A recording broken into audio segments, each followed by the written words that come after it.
Hello again, everyone. Edwin Learnard back once again.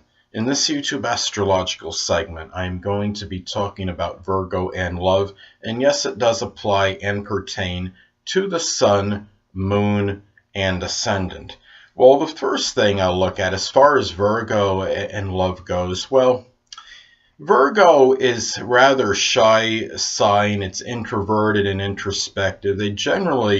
They're going to take a while in most love relationships in the beginning stage, or at least what I'm saying is prior to it becoming a strong love relationship, to really talk about their feelings. And the thing about Virgo is a sign that is very reticent, very humble, retiring, self-effacing. They're not a sign that really goes for boasting about their achievements, and they could be rebuffed by people that may talk about what their achievements are and constantly talking about their positive attributes. Virgo is a sign that is an admirer of modesty. They In a love relationship, they often want somebody that will be self-effacing, somebody that's not looking for compliments, and someone that's not about flaunting what they know or really talking constantly about all their good qualities. Virgo is a sign that's very punctilious with details, and they're very observant. There's very little that they're going to overlook, and you can rest assured a Virgo will be able to pick up very quickly on your positive characteristics and your negative ones as well. And as far as Virgo, they're a sign where they don't really show their feelings that much strongly in public. They're very private people, very reserved. But being an earth sign, Virgo can be a lot more demonstrative and sensual and private than they are outwardly in public, is the general thing for Virgo and the other two earth signs, Taurus and Capricorn. And the thing about Virgo, too, is they're an admirer of punctuality and people being prompt and timely. And that is often what they look for in a love relationship. They want someone to be dependable and reliable. They don't necessarily want somebody that will get into a physical confrontation on his or her behalf, or to go really stand up for him or her, even in a verbal manner. But what Virgo wants is they want someone often that will just be there for them in their time of need, through their trials and tribulations, somebody that they can depend on. Now, as far as depending, well, Virgo generally, they don't really want to feel like, well, that they need somebody. I think that's part of the reason why Virgo, I think, will often procrastinate and take their time in terms of finding their elusive love. They're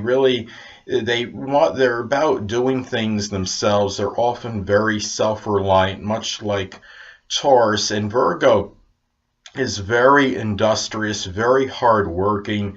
And the thing about Virgo, too, a lot of times, I think they're just often so dominated by their work life that sometimes they just don't allow that time for that enjoyment in their lives, and in that time to be whimsical, to be flippant, to joke around.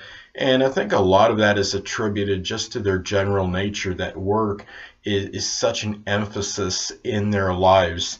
And the thing about a Virgo as well, if a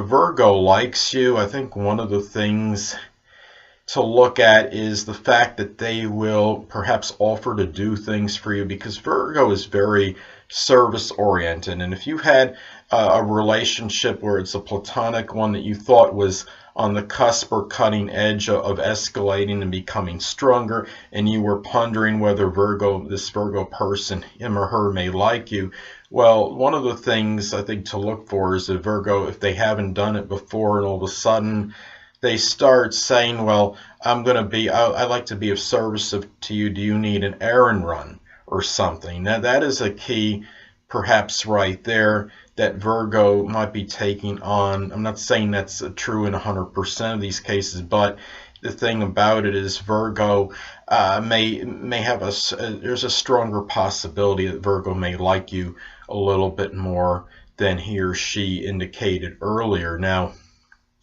another thing too is that as far as Virgo goes, they really, the thing about them is that they can be rather judgmental and critical. And the thing about it is they need to be wary not to criticize incessantly in a relationship situation or criticize a partner unmercifully. The thing about it is because that could obviously rebuff that particular partner, or at least that potential or prospective romantic partner. And a lot of people, I mean, when Virgo criticizes, it's generally not malicious, and they feel that need to correct others a lot, thinking that, well, if they don't know how to do something, I'm just going to correct them. And the thing too is also Virgo is really about exactness, often in precision with things. I mean, say you're in a Virgo, you're in a relationship and you have a significant other, you're married to someone, and you share a car, for instance. And I mean, you don't always have to say, well, the alignment is off by such and such when it's not really making that much difference, or that compression ratio is just slightly different than it was the day before, and at least not in a way where it's in a complaining manner, because sometimes people don't always have to know about this and hear these things. They want, because Virgo tends, being a feminine sign, they could be somewhat negative. They could really lean toward being more pessimistic than optimistic. And the thing about Virgo too is, of course, two signs that are very compatible with Virgo are Taurus and Capricorn, being the fellow earth signs. They like pragmatism. They want a partner generally that's pragmatic or practical, and somebody that could be very economical like they are. But at the same time, in a marriage, relationship situation, the significant other, romantic partner, that the Pisces can often be very good for Virgo. I mean, Pisces in a solar or natal chart, Pisces, of course, falls on the 7th house cusp. And the thing that Virgo has to be careful with in this is that, see, having Pisces on the cusp of the 7th doesn't necessarily mean you're going to marry a Pisces sun, moon, or ascendant, but it could show those qualities that you're looking for in a relationship, and you might be somewhat delusional in this, and thinking that, well, I want my ideal person. This person might be nearly infallible, or you might kind of try to overlook their transgressions and so on and so forth, and they might not meet your expectations, because Virgo is really a strong perfectionist, and they either might, in a relationship situation, they may try to overlook the transgressions, or they might put their partner on a pedestal, thinking that, okay, they're going to do all this for them, and they just kind of fall short, and it leaves Virgo